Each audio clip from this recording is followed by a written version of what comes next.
عظیم ہم وطنوں، السلام علیکم۔ میری تقریر کا عنوان ہے یوم آزادی۔ پاکستان 14 اگست 1947 کو آزاد ہوا۔ یہ آزادی ہمارے بزرگوں، جوانوں، خواتین اور بچوں کی بے تحاشا قربانیوں کا نتیجہ ہے۔ پاکستان بننے سے پہلے برصغیر پاک و ہند میں انگریزوں کا قبضہ تھا اور ہندو اور مسلمان کی جان کے دشمن تھے۔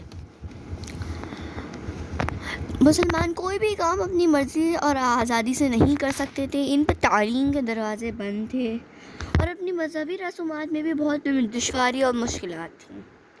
ایسے میں شاعر مشرق علامہ اقبال نے ایک الگ وطن کا خواب دیکھا اور قائد اعظم کی انتھک محنت نے مسلمانوں میں آزادی کا جوش و ولولہ بیدار کیا، اور جمعے کے دن 27 رمضان المبارک 14 اگست کو پاکستان وجود میں آیا۔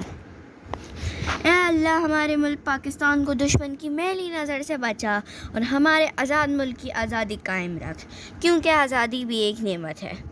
پاکستان زندہ باد۔ شکریہ۔